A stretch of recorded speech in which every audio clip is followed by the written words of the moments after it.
Good day, everyone. Welcome back to Emotions and Stories. Our story for today is called Shadows and Songbirds. The yellow trams rattled through the heart of Kolkata, their bells chiming like echoes of era long past. The air carried the scent of petrichor from the Maidan, mingling with the aroma of fried telebhaja at roadside stalls. It was this city, chaotic yet poetic, that Meera Sen, a 28-year-old English teacher, had found a life she loved. She taught at a quaint old school near College Street, where the walls were stained with history and classrooms buzzed with restless energy.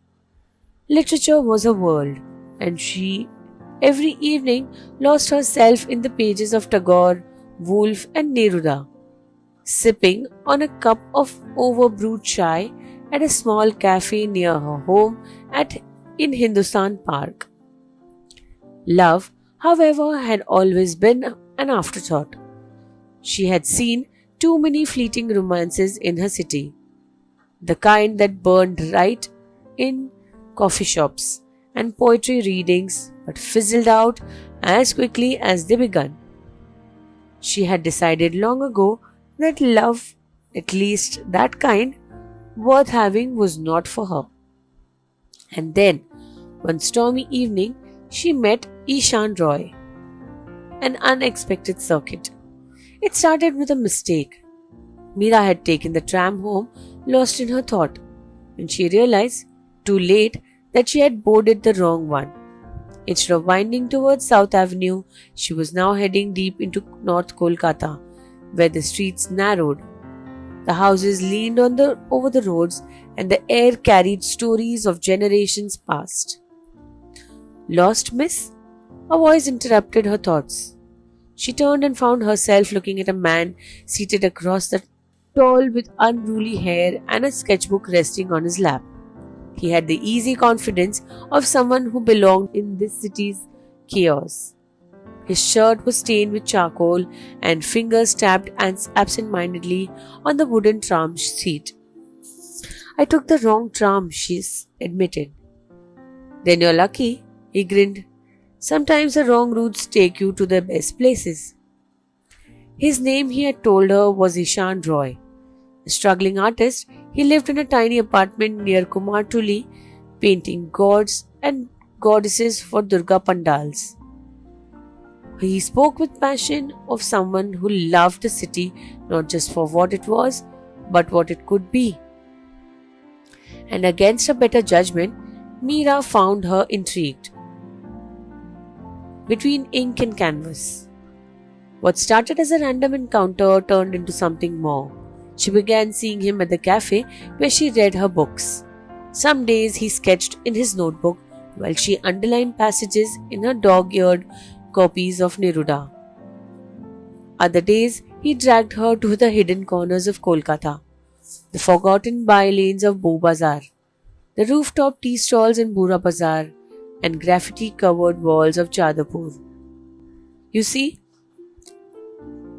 the world through words, he told her once, as he stood by the guards watching the Hooghly reflect the city lights.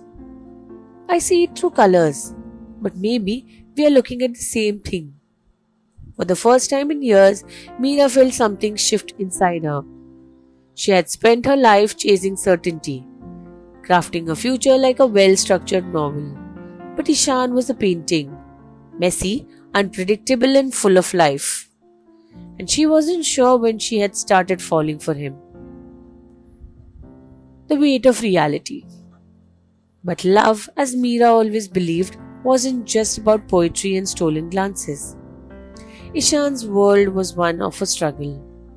His commissions barely covered rent. And some days he spoke of leaving the city, trying his luck in Mumbai or maybe even Paris. This city loves its artists, he had once said, but doesn't always feed them. And Meera?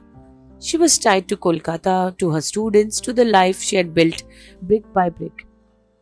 One evening, as monsoon lashed against the window panes of her apartment, he asked her, "Would you ever leave this city?" She hesitated. I don't know. And that was enough of an answer. Love like Kolkata. The night before he was supposed to leave for Mumbai, they met one last time. On the very tram where it had all begun. You'll be fine without me, he said softly, his fingers tracing absent patterns on the wooden seat. She smiled, though her heart ached. Maybe, but that doesn't mean I want to be. Outside, the city flickered past them.